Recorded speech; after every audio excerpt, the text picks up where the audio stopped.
menceritakan peristiwa perjalanan Nabi kita Muhammad SAW,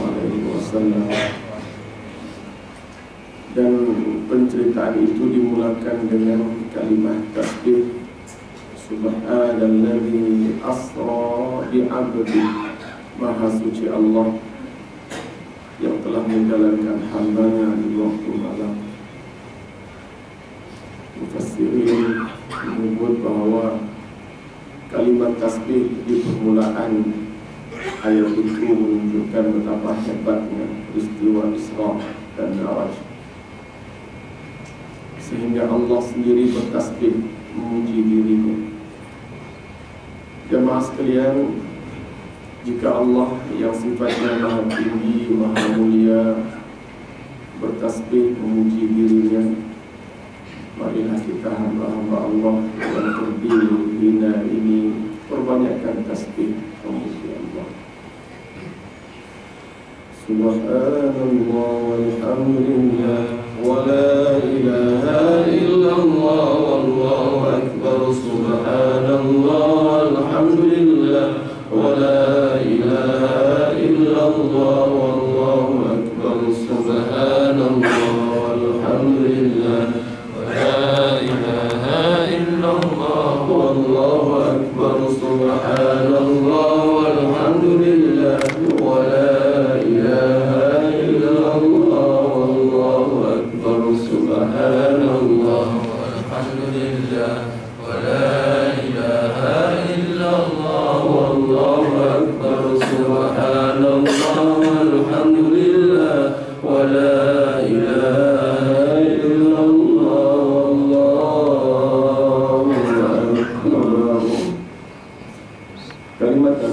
disebabkan oleh Nabi kita sebagai kalimah yang ringan di lidah tetapi berat pada lisan.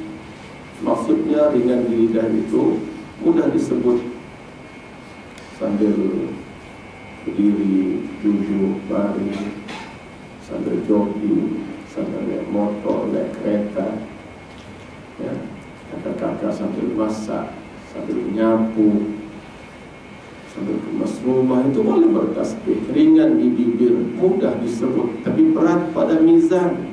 Artinya dia akan menambah berat timbangan amal kita di hari akhirat, insyaAllah. Perbanyakkan tasbih, mudah-mudahan ia menambah timbangan amalan kebaikan kita, insyaAllah. Subhanallah walhamdulillah wa la ilaha illallah wallahu akbar. Subhanallah walhamdulillah wa la ilaha illallah wallahu akbar. Subhanallah walhamdulillah wa la ilaha illallah wallahu akbar. Subhanallah walhamdulillah wa la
Allah, la ilaha illallah. Muhammadur Rasulullah. La ilaha illallah, la ilaha illallah, la ilaha illallah, Muhammadur Rasulullah. La ilaha illallah, la ilaha illallah, la ilaha illallah, Muhammadur Rasulullah. Ya Dzal Jalali wal Ikram, ya Dzal Jalali wal Ikram, ya Dzal Jalali wal Ikram. Amisna ala dinil Islam. La ilaha illallah, la ilaha illallah, la ilaha illallah, Muhammadur Rasulullah. Ya Dzal Jalali wal Ikram, ya Dzal Jalali wal Ikram, ya Dzal Jalali wal Ikram. Amisna ala dinil Islam, amisna ala dinil Islam. Ya Dzal Jalali wal Ikram, ya Allah, Tuhan yang memiliki segala kebesaran dan kemuliaan. Amisna ala dinil Islam, matikan kami dalam agama Islam. Al-Fatihah. A'udzubillahi minasyaitonir rajim. Bismillahirrahmanirrahim. Alhamdulillahi rabbil alamin. Ar-Rahmanir Rahim. Maliki yaumiddin. Iyyaka na'budu wa iyyaka nasta'in. Ihdinas siratal mustaqim. صراط الذين أنعمت عليهم غير المغضوب عليهم ولا الضالين.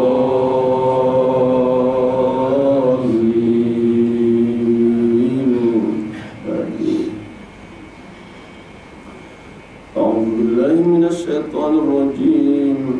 بسم الله الرحمن الرحيم. سبحان الذي أسرى بعبده ليلا من المسجد الحرام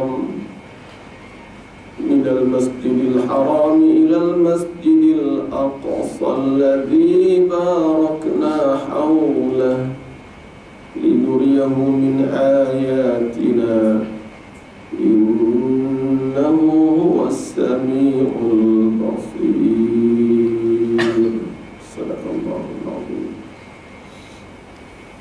Maha suci Allah yang telah menjalankan hamba-Nya di waktu malam dari Masjidil Haram Mekah ke Masjidil Aqsa Nur di Palestin yang penuh dengan keberkatan, agar Allah perlihatkan sebahagian dari tanda-tanda kebesarannya. Sungguh Allah Maha mendengar, Allah Maha melihat. Alhamdulillah, wassalatu wassalamu ala Rasulillah wa ala alihi wa sahbihi wa mawala. Kita bersyukur kepada Allah dapat sampai ke penghujung Rajab. Hanya beberapa hari saja lagi kita akan bertemu dengan Sya'ban. Bermakna sudah hampirlah Ramadan. Cepat sangat masa berlalu. Begitulah tanda-tanda akhir zaman. Kata Nabi, setahun ibarat sebulan, sebulan ibarat seminggu, ya, seminggu ibarat sehari, sehari ibarat saat, sejam. Dan saat sejam itu ibarat percikan api cepat sangat. Pejam-celik hanya habis sejam. Bertemu dengan bulan Sya'ban. Fahmi pejam-celik kalau panjang umur. Takut pejam-celik tak celik. Sebab itu kita diajak satu doa, Allahumma barik lana fi Rajab wa Sya'ban wa ballighna Ramadan. Ya Allah, berkatilah kami di bulan Rajab dan Sya'ban, sampaikan kami bulan Ramadan. Jadi kurang sebulan, 4 bulan, tapi tak ada jaminan kita sampai di sana. Apa makna ketibaan Ramadan bagi seorang Muslim mukmin? Besar artinya. Ramadan ila Ramadan, kata Nabi, kafarah, sebagai penghapus dosa. Panjang umur Tuhan, kita dapat jumpa dengan Ramadan, terhapuslah dosa kita sejak berpisah dengan Ramadan tahun lepas. Syaratnya iman.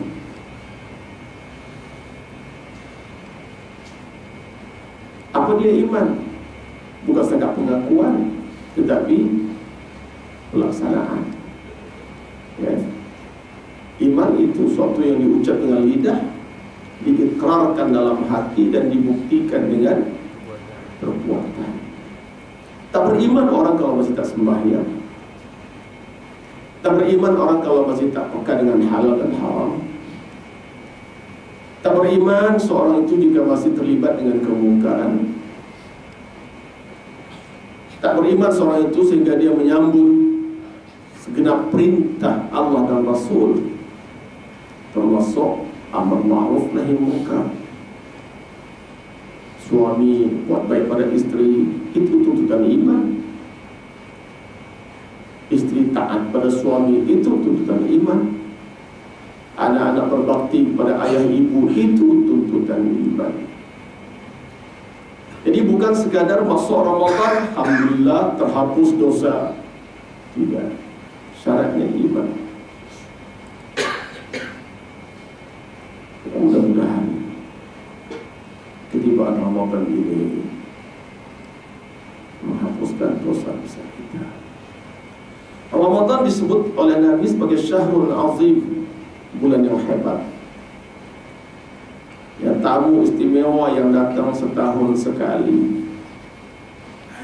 Tamu ini cukup luar biasa. Ya. Oleh karena itu muliakanlah Ramadan, sambutlah ketibaan Ramadan ya, dengan perasaan gembira, dengan persiapan mental, physical, spiritual. Malah buatlah persiapan seperti mana kita mempersiapkan rumah kita sebelum ketibaan tamu. Ya, bersihkan rumah, kalau perlu cat rumah untuk menyambut Ramadan. Kalau ada rancangan, ya, kakak-kakak nak tukar langsir, tukar sekarang untuk menyambut Ramadan. Ya, nak tukar seti, nak tukar kapet, ya, tukar sekarang. Kenapa? Nak menyambut Ramadan. Malangnya bukan itu budaya kita. Ramadan dah nak habis, Ramadan dah nak pergi, baru kita sibuk kemas rumah, cuci rumah, cat rumah. Ya tak? Masa tu namanya ada baju raya, kasut raya. Ada kasut Ramadan? Ada. Baju Ramadan, baju raya. Masa itulah kita bersiap memperindah rumah, menghias. Ketika Ramadan nak pergi, dan kita bergembira dengan pemergian Ramadan, dan kita beria-ia bersungguh-sungguh menyambut ketibaan tamu yang bernama Syawal, menantu bapa. Ini Syawal.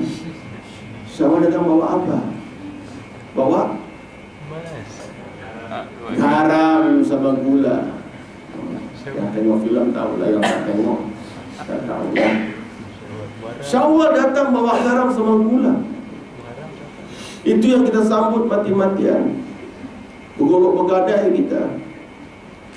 Tapi Ramadan yang datang bawa 3 cendera hati, bawa 3 buah tangan yang istimewa. Kita tak peduli, tuan-tuan.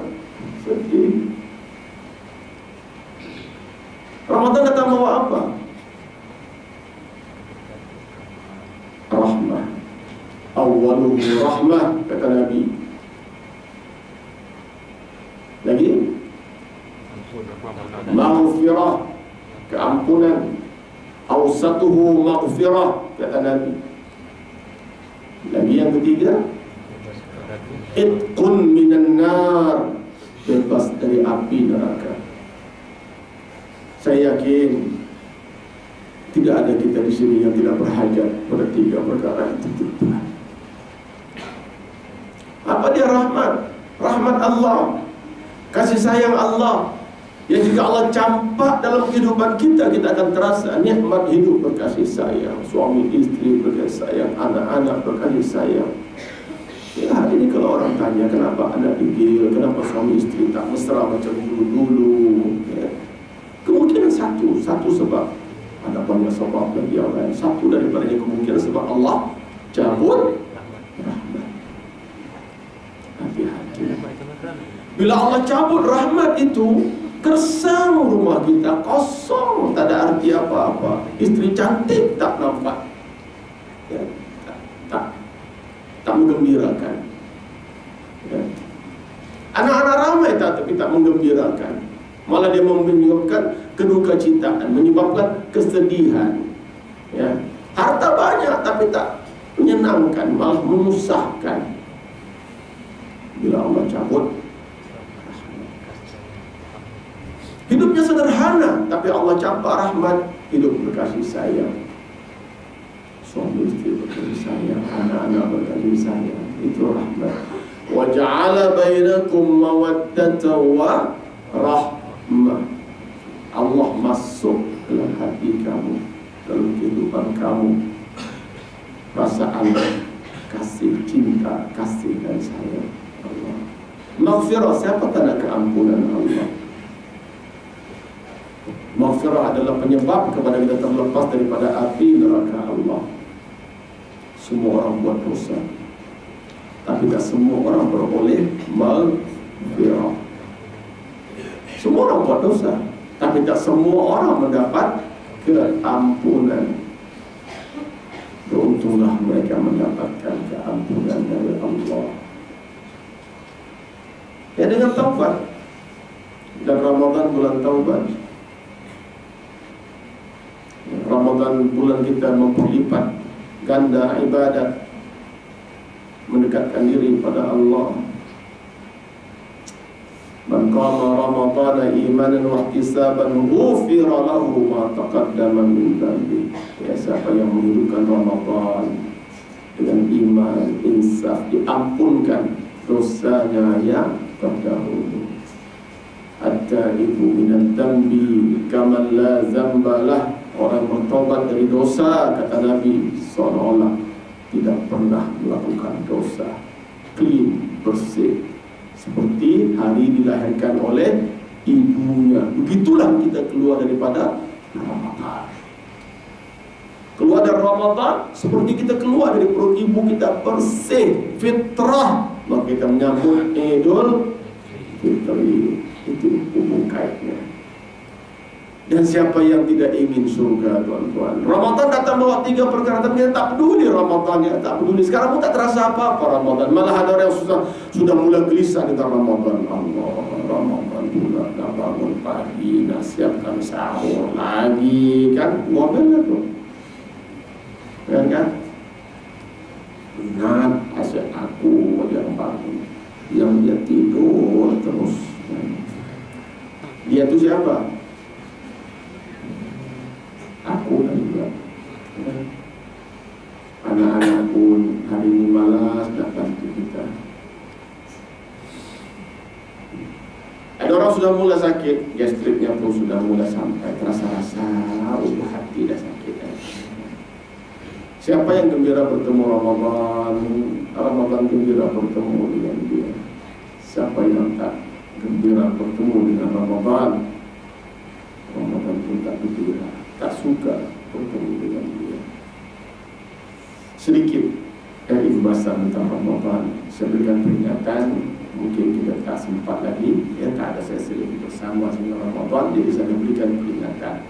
Mudah-mudahan kita lebih bersiap tahun ini berbanding tahun lepas.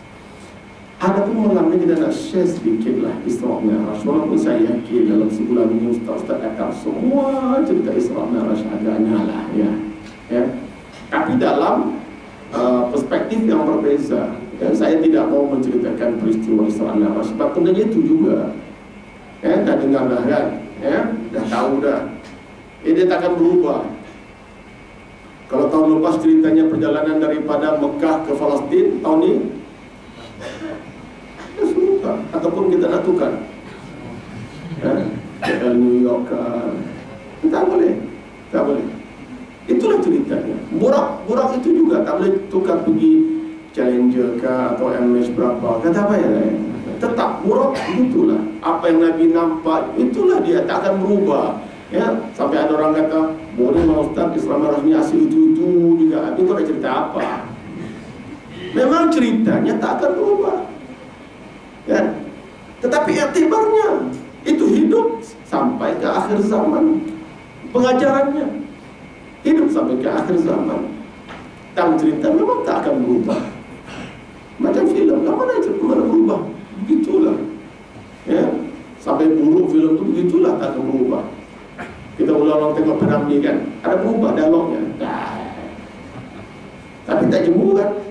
Kita tahu dah geraknya, kita tahu senyumnya, kita tahu gelaknya, tapi tengok juga. Juga dengan Isra Mi'raj, Allah pada dengar Ustaz. Ya, ceritanya memang tak akan berubah. Ya, jangan jadi macam sahabat saya di Mesir. Ya, tengok Hindustan. Ya, orang Mesir kuat dengan Hindustan. Orang Arab kalau tak Hindustan ni orang hayati betul. Nangis betul, satu panggung nangis. Ya, kalau hero menang, tahu apa jadi? Satu panggung bangun, tepuk tangan. Kata perak betul orang. Kita pun okey juga lah Ustaz, tapi taklah macam tu kan. Jadi ceritanya kawan Ustaz suspend lah kan Ustaz ni kan ya. Ada satu adegan itu heroin sedang buka baju. Tahu lah nak buka baju kereta api lah tu. Allah, dah kata time ni lah kau nak lalu. Besok dia repeat lagi lah. Dia tengok lagi filem tu. Kenapa? Mana tahu hari ni kereta api lambat. Cerita tak akan berubah, tetapi iktibar pengajarannya akan relevan dengan setiap zaman dan tempat. Kenapa? Sebab Isra Mi'raj adalah ujian iman. Dan bilakah iman kita tadi uji? Bila? Ya tak? Bila iman tadi uji? Dalam kehidupan berkeluarga iman diuji, dalam kehidupan berjalan tetangga kita diuji, dalam kehidupan bermasyarakat kita diuji, dalam bernegara kita diuji. Di mana yang iman kita tak diuji? Waktu kita sebut ujian keimanan, maka dia akan terus relevan dengan kita. Apalagi akhir-akhir ini masalah dasar yang menjadi puncak krisis dalam masyarakat dan negara adalah persoalan iman. Sebutlah krisis apapun. Krisis ekonomi, puncaknya iman. Krisis sosial, puncaknya iman. Politik, iman juga. Apa kaitan iman dengan ekonomi, Ustaz? Apa masalah ekonomi hari ini? Utang negara mencecah hampir 800 bilion. Mengapa? Masalah iman. Rasuah, puncaknya tak ada iman. Zalim, ambil hak orang, puncaknya ada iman. iman. Ya. Apa saja berlaku hari ini, termasuk isu 1MDB, isu tabung haji, apa sajalah tuan-tuan sekalian, dasarnya adalah persoalan iman. Kalau dia ada iman, dia tak buat segala kejahatan itu. Dalil sabda Nabi SAW, la yazni zani hina yazni wa huwa mu'min. Tidak akan berzina seorang itu pada masa dia berzina, dia ada iman. Maknanya ketika dia buat zina, dia tak ada iman, tercopot imannya. Wala yashribu syarib hina yashrib wa huwa mu'min. Dan tidak minum arak seorang itu jika waktu dia minum, dia ada iman. Jadi persoalan iman hari ini. Segala kejahatan, penipuan, kezaliman, penindasan, ya, sebutlah yang menjadi puncak pada persoalan ekonomi, dasarnya adalah iman. Betul, orang tanya saya, penyelesaiannya apa? Iman. Serah urusan ekonomi kepada orang yang ada iman. Bila ada iman, ada amanah. Bila tak ada iman, tak ada amanah. Dalil la imana liman la amanata lahu, kata Nabi SAW. Tidak ada iman bagi orang yang tidak ada amanah. Persoalan iman. Lucu masalah sosial, suami istri bergaduh, ya, membawa pada perceraian, bukan sebab tak cukup makan, bukan sebab tak dapat gelang, tak dapat rantai. Jadi, tapi persoalan iman. Sampai suami, ya, meninggalkan kewajibannya, atau si istri yang melanggar hukum Allah, tak taat pada suami. Anak-anak degil hari ini bukan sebab mereka tak sekolah tinggi, ilmunya banyak, pandai. Dan tak persoalan iman. Iman dengan apa? Iman dengan Allah, iman dengan surga neraka, iman dengan dosa dan pahala. Anak-anak hari ini kenapa dia berani lawan mak bapak? Sebab tak ada akhirat dalam hatinya. Ada surga neraka ada dalam hati mereka. Sembahyang pun tidak. Berbeza dengan kita dulu. Jangan kena lawan mak. Kalau mak panggil cepat, kita menyaut sebab takut kualat. Ya, jangan main-main. Kalau mak panggil tak nyaut, oh, nanti kualat katanya. Orang Sabah kata ketulahan, orang Tulang kata kualat. Ada tak paham kualat?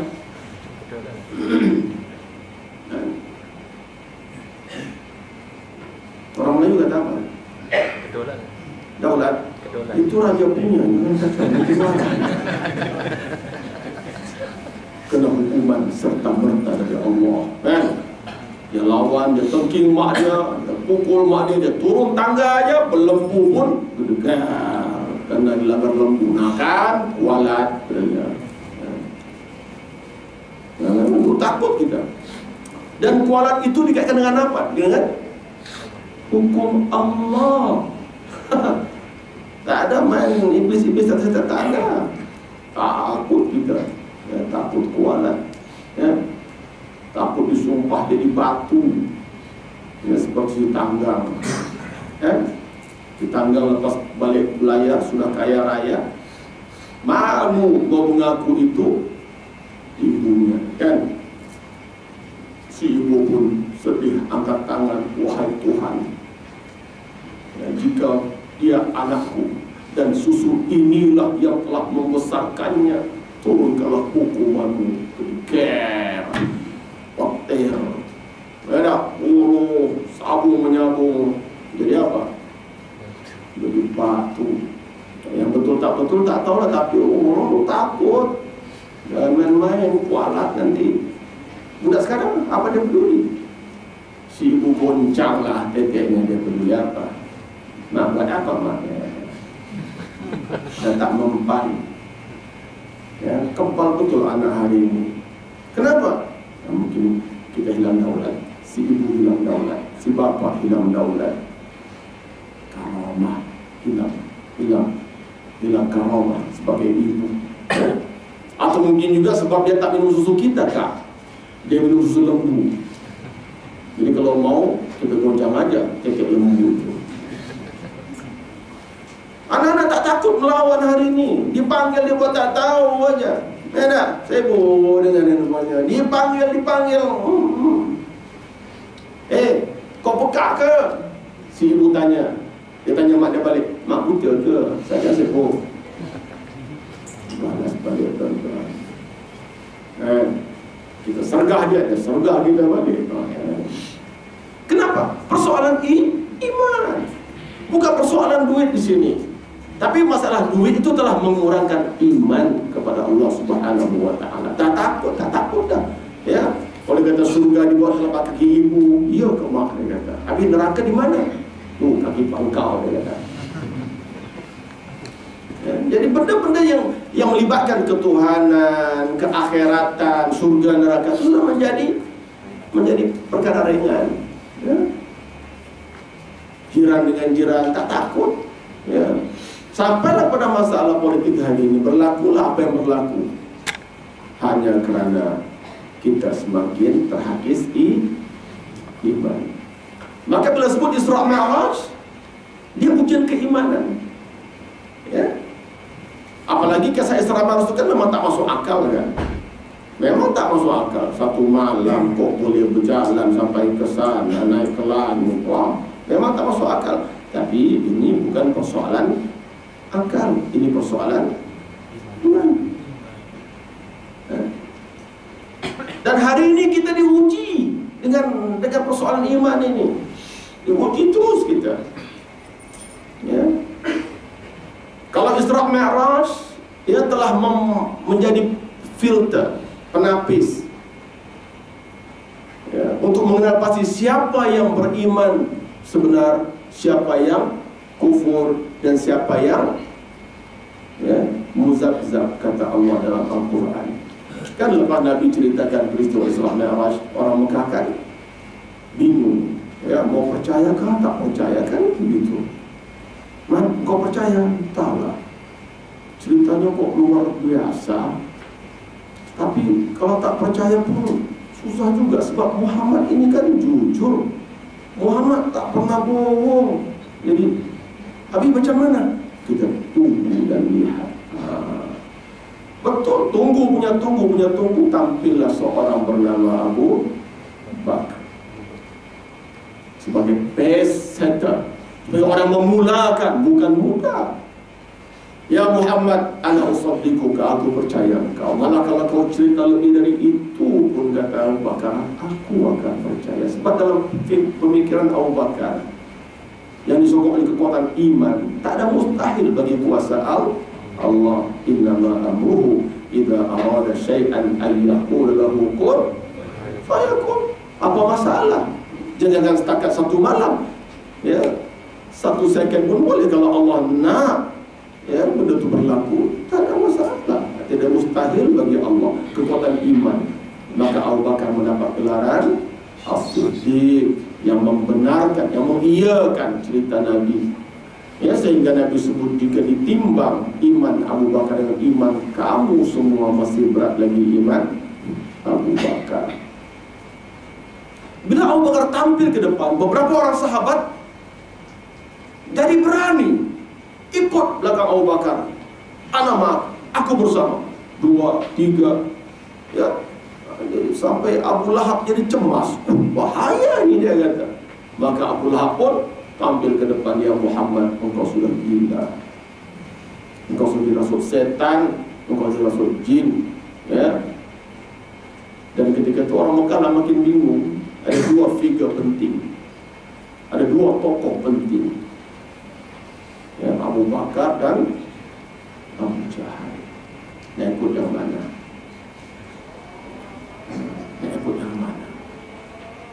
Ya. Kan ujian keimanan. Maka mereka yang kuat iman tak teranggap-anggap. Ana maaf ya Abu Bakar, aku bersama engkau. Tapi yang kufur, yang terang-terang menentang, ikut Abu Jahal. Ya. Tapi ramai lagi yang undecided, teragak-agak nak ikut Abu Bakar, tapi bahaya. Ikut Abu Bakar artinya lawan Abu Jahal, risikonya tinggi, boleh hilang projek di Mekah. Ya, projek pun boleh kena pindah ke Sabah, Sarawak, atau keluar Mekah lah. Ya. Kenapa? Lawan Datuk Seri Abu Jahal di Mekah waktu itu. Sudah selama liburan, risikonya apa? ISA, ya, boleh kena tangkap. Sebab itu tak ramai. Kan ini kan ujian keimanan. Cerita Isra Mi'raj tak berlaku dah, tak akan berulang. Tetapi ujian keimanan tetap. Hari ini bila bertemu hak dan batil, dia menguji iman kita, di mana kita berada. Kan? Maka bila kita tanya, Mat, kau sama siapa? Aku tak suka mana-mana, aku neutral. Ada lagi neutral.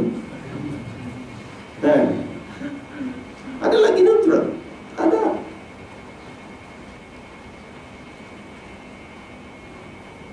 Telah jelas perbezaan antara hak dan batil.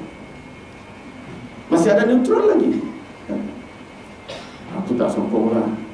Yang rasuah pun aku tak sokong, yang melawan rasuah pun aku tak sokong.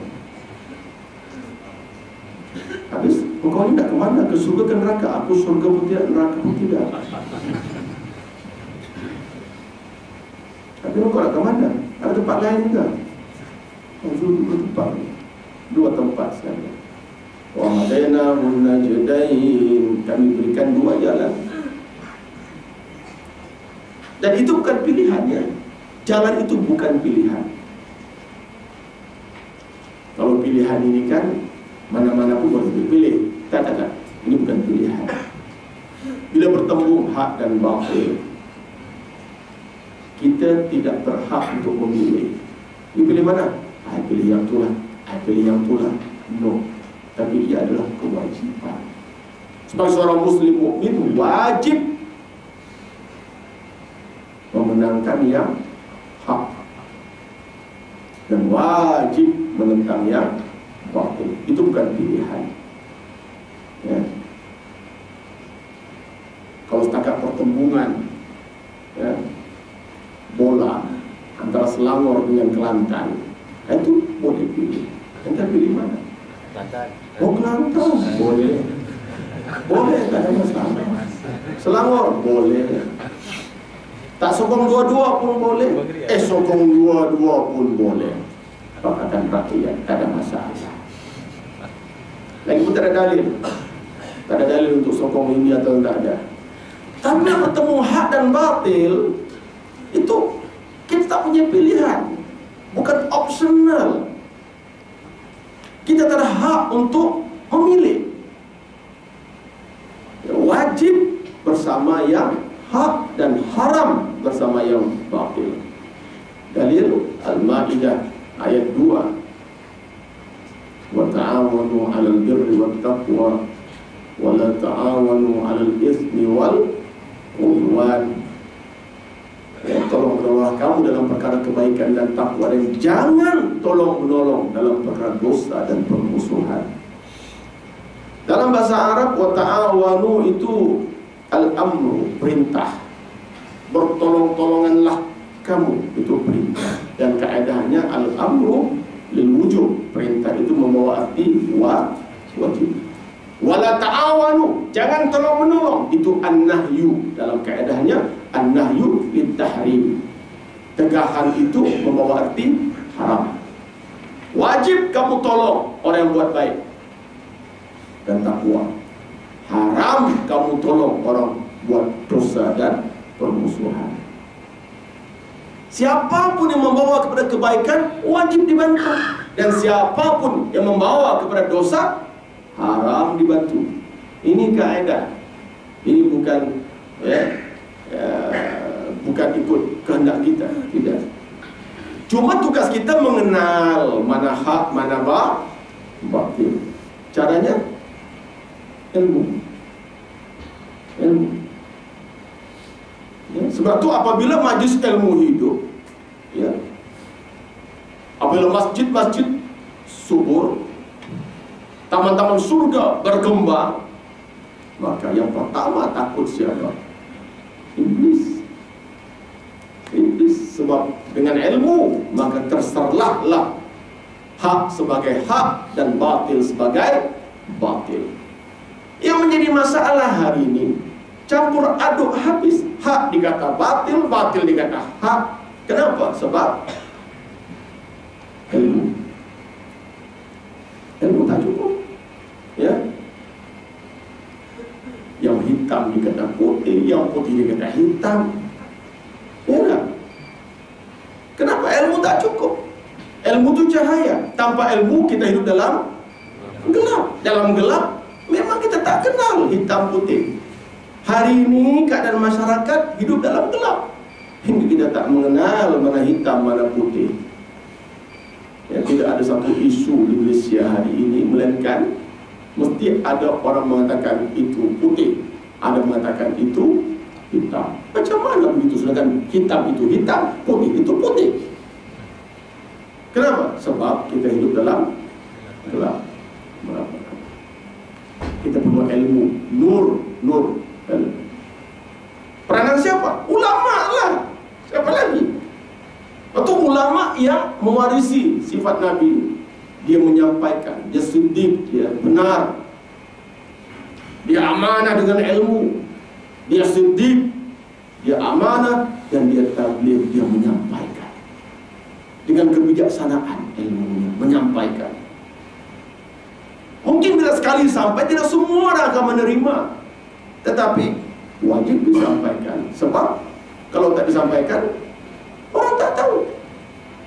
Dan kadang-kadang ulama tu pilih-pilih juga nak cakap benda yang enak didengar. Ini orang suka, boleh cakap. Ini orang tak suka, jangan cakap. Nanti kalau tak cakap, kalau dicakap, orang marah. Nanti kalau orang marah, tak dapat kambing. Ada kambing malam? Ada. Ada lah tu.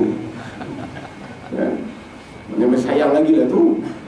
Kalau sampai tak ada kambing, balik je lah Ustaz. Ya, tentu. Saya tak kisah, saya kena cakap apapun kena cakap. Sebab sifat ilmu itu menerang. Dan kita betul-betul rindu di zaman, pada zaman di mana ulama bila bercakap, pemimpin tunduk. Saya tak tahu bila lagi nak berulang zaman itu.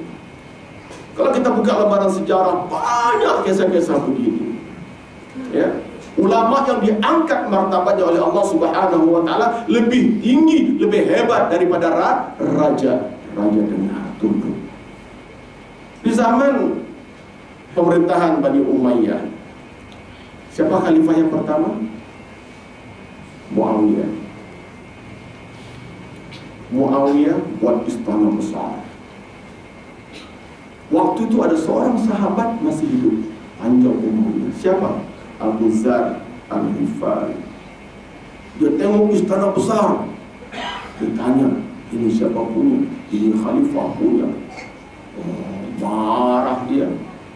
Semua Rasulullah tak buat istana. Umar, Abu Bakar, Umar, Osman, Ali tak buat istana. Tiba-tiba Muawiyah buat istana. Dia pun pergi Jekkah. Dia masuk istana khalifah. Ini sahabat, bukan jalan-jalan orang. Kejut khalifah, silakan masuk wahai sahabat Rasulullah. Silakan, sudilah masuk ke teratak hamba yang tak seberapa. Dia hentak tongkat dia ke lantai. Hadza laisa min malika wala min mali abika. Ini bukan harta kamu dan bukan harta bapa kamu. Ada berani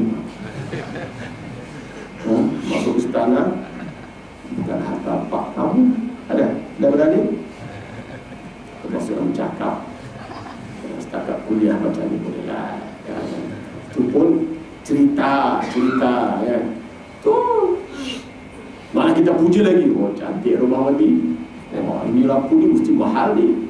Dan kita tahu tu rasuah tu. Ini gambar ni mesti juta ni. Kita tahu tu rasuah. Tapi kita tak punya kekuatan untuk menegur. Apa jadi? Muawiyah marah ke? Tak ada, tunduk.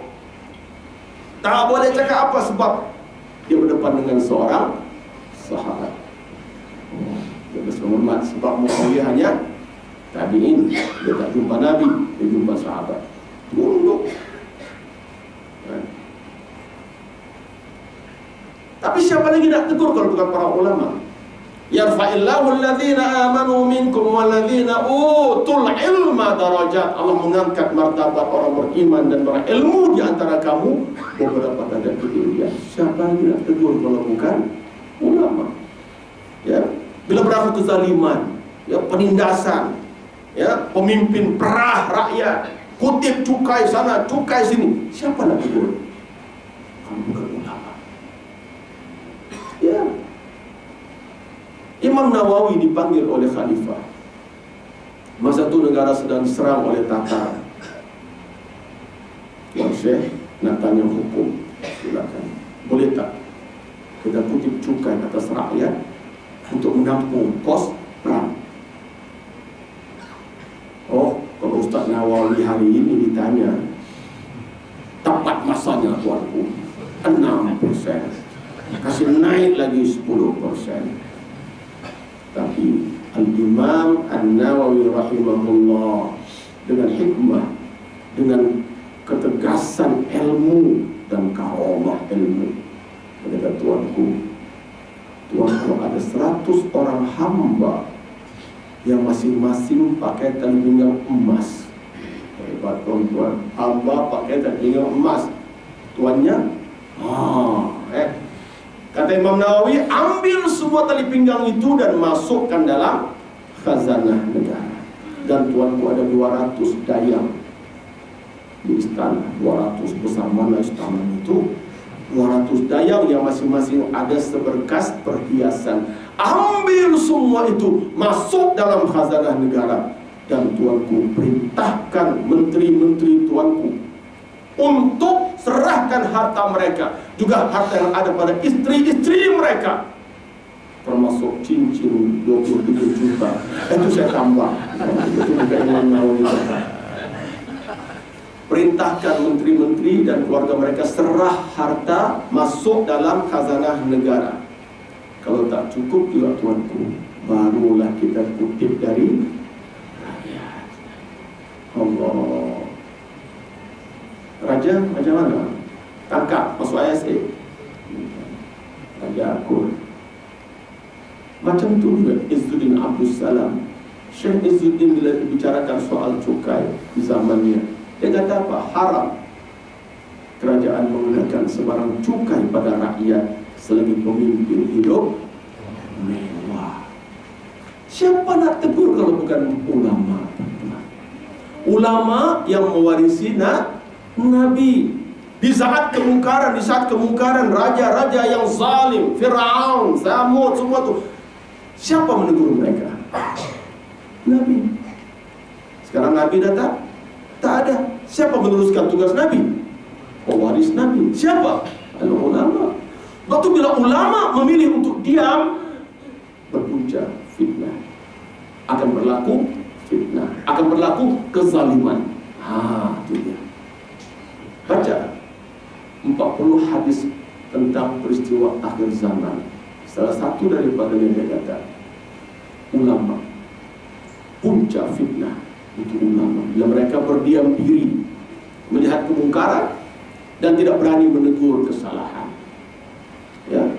Di saat pemimpin hidup mewah, hidup serba hebat, ya, istana besar, siapa nak tegur keangkuhan mereka kalau bukan ulama? Di zaman Harun Ar-Rasyid, khalifah zaman Abbasiyah, ada seorang ulama bernama Al-Fudail. Satu hari Harun Ar-Rasyid khalifah nak tanya hukum. Dia pun suruh pegawai istana pergi jemput Al-Fudail datang ke istana. Bila pegawai istana sampai ke rumahnya, dia pun tanya, ada apa khalifah nak panggil? Oh, khalifah nak tanya tentang masalah hukum. Kalau begitu, kata Al-Fudail, suruh khalifah datang kemari, bukan saya datang ke istana. Sebab ada ilmu. Al-ilmu yu'ta wala ya'ti. Ilmu itu didatangi. Kita datang cari ilmu, bukan ilmu datang cari kita. Hebat. Kecut pegawai istana. Janganlah susah aku macam ni. Pergi cakap dengan khalifah. Apa takut? Cakap. Hebat tuan-tuan. Kalau Badrul Amin istana jemput, cancel segeli ni lah barang. Setakat kambing. Istana panggil.